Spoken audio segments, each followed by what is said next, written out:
Bom, hoje a gente vai conversar então sobre o capítulo 4 de Crepúsculo dos Ídolos. E a gente começa então com como o mundo verdadeiro, entre aspas, finalmente se tornou fábula. O mundo verdadeiro é aquele mundo atribuído por um juízo moral. Aforismo 1. O mundo verdadeiro, alcançável para o sábio, o devoto, o virtuoso, ele vive nele, ele é ele.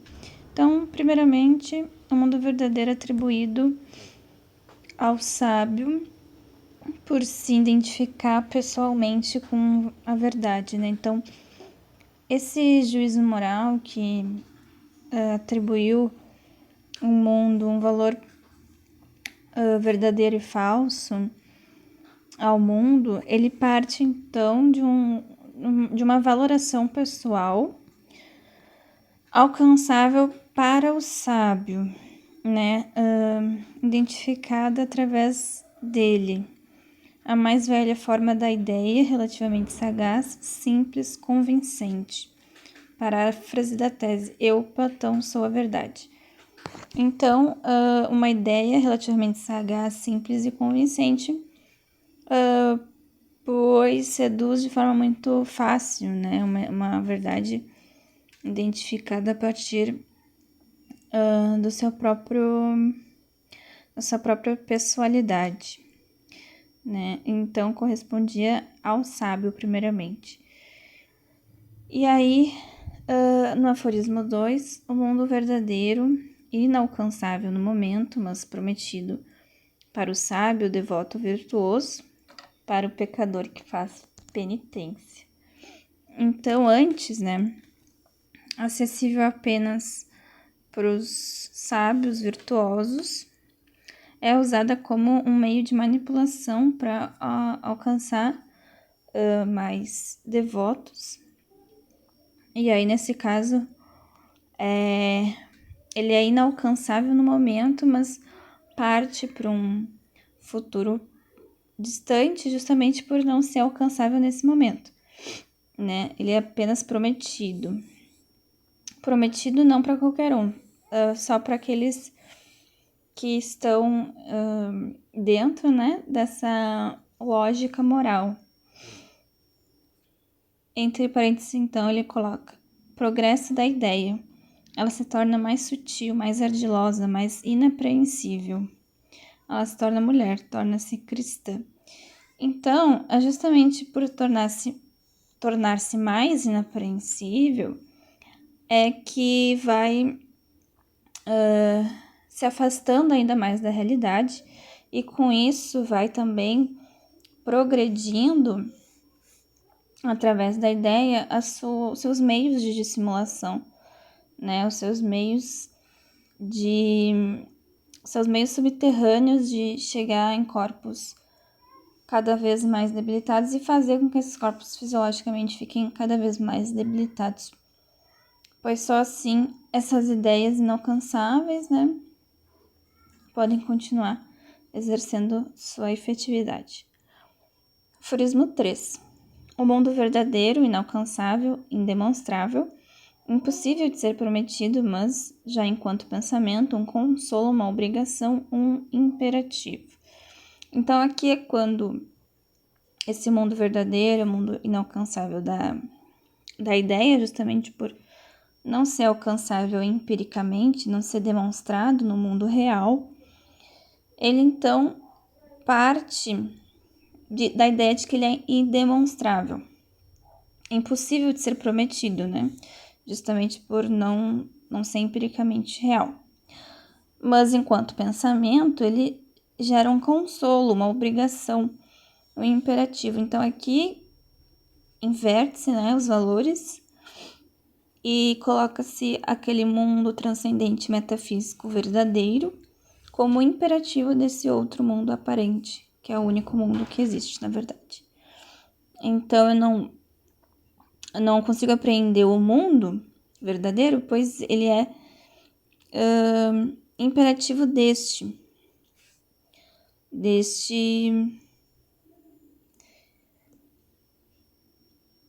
que é o único mundo, o mundo aparente, entre aspas, né? Mas ele se torna, justamente por ser indemonstrável, que ele tem que se tornar um imperativo, porque se ele parte de uma demonstração empírica, ele já não pode ser considerado um imperativo, um si mesmo, né? Uma causa de si mesmo. Ele estaria, então, encadeado no meio do mundo real. E aí já não faria sentido, então, a classificação de mundo verdadeiro e mundo aparente. Mas, enfim, justamente esse caráter indemonstrável que faz com que exista essa divisão entre mundo verdadeiro e mundo aparente e que ela vire, portanto, um imperativo. Aí, entre parênteses, o velho sol no fundo, mas através de neblina e ceticismo, a ideia é tornada sublime, pálida, nórdica. Então, aquele já, apesar, né, desse grande avanço aqui que teve, houve um outro pequeno avanço do ceticismo, que nesse caráter indemonstrável, alguns vão se perguntar, aqui no caso Nietzsche, vão se questionar e vão ser mais céticos para se interrogar por quê, né? Esse mundo verdadeiro e inalcançável. Aqui no aforismo 4 a gente vê justamente essa consequência. O mundo verdadeiro alcançável, aí já se torna mais real, mais palpável o ceticismo, que nasce lá no aforismo 3. Então já começa a se indagar se ele é realmente alcançável. De todo modo, inalcançado, né? Se ele é alcançável, já começa a ser indagado. Mas, de todo modo, ele é inalcançado, isso é certeza. E enquanto não alcançado, também desconhecido. Então, parte dessa ideia de que aquilo que é conhecido é alcançável, né? E aqui começa, então, talvez aqui onde ele coloca um primeiro bocejo da razão, mas uma postura científica, né, de investigação mesmo. Então, enquanto não alcançado, também desconhecido, nesse sentido de que aquilo que é alcançado, então, tem que ser demonstrável, aquilo que é desconhecido, então, é indemonstrável. Logo, também, salvador, consolador, obrigatório. Aqui poderia nos obrigar tal desconhecido, né? Então, justamente essa postura cética, né? O que me obrigaria a ir em direção, então, a esse algo desconhecido, inalcançável. Manhã cinzenta, primeiro bocejo da razão, canto de galo do positivismo. Então, é bem essa postura científica de investigação, né? De que haveria, então, um progresso relacionado àquilo que nós podemos conhecer e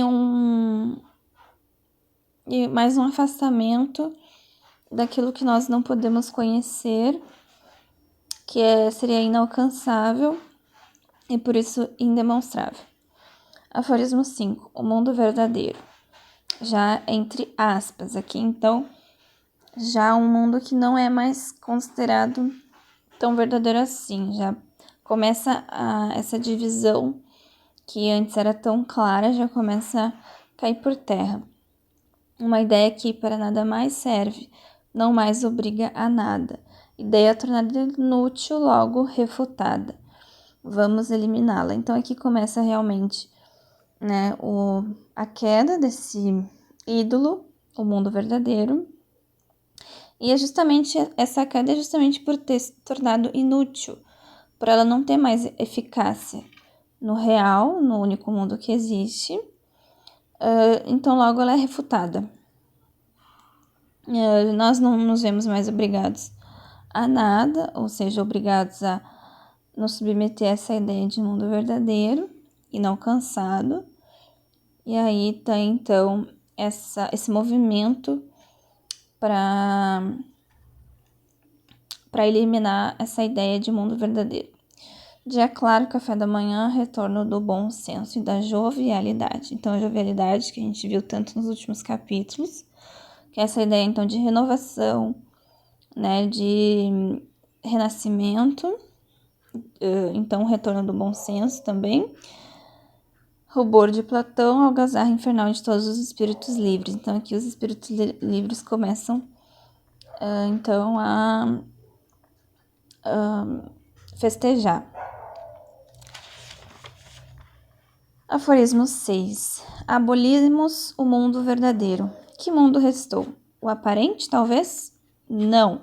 Com o mundo verdadeiro, abolimos também o mundo aparente. Ou seja, é abolindo essa ideia de mundo verdadeiro que, consequentemente, derruba também o mundo aparente, porque um depende do outro para se manter coerente, né? E aí, justamente por isso que existe apenas um único mundo, né? Resta o único mundo, pois o aparente é necessariamente o oposto do mundo verdadeiro. Meio-dia, momento da sombra mais breve, fim do longo erro, apogeu da humanidade. Começa Zaratustra. Então, essa aqui é a história de um erro, a história do erro de se acreditar, né, de se dividir o mundo em verdadeiro e aparente e ter, então, se afastado do mundo real, o único mundo que existe.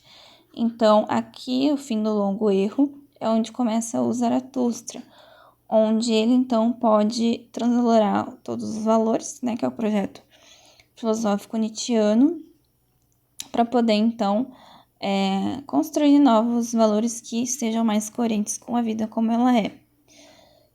E aqui também a gente vê uma questão da jovialidade em comparação com esses sábios, né,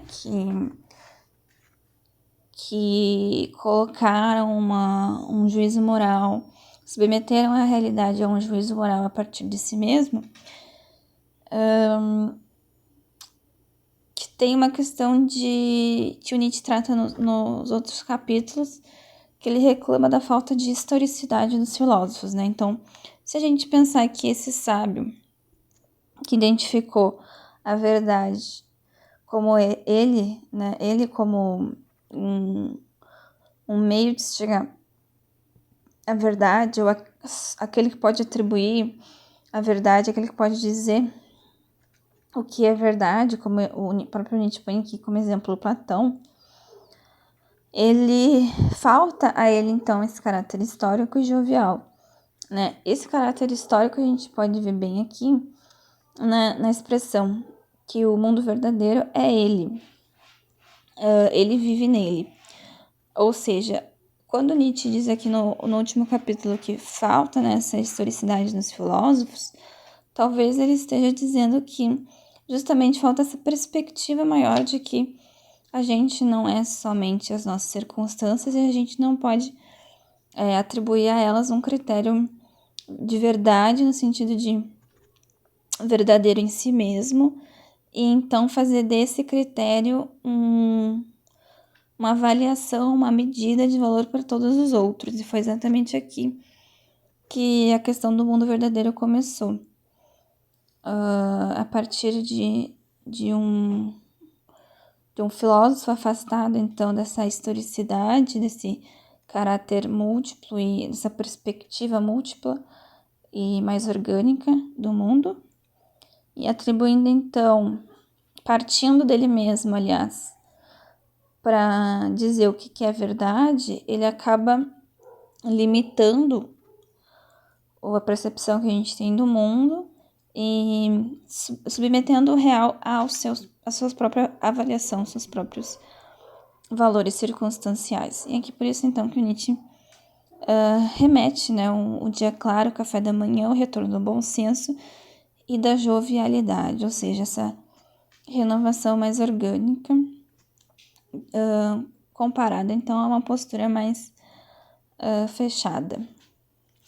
E é isso, o próximo vídeo, então, vai ser sobre o capítulo 5, aqui do Crepúsculo dos Ídolos.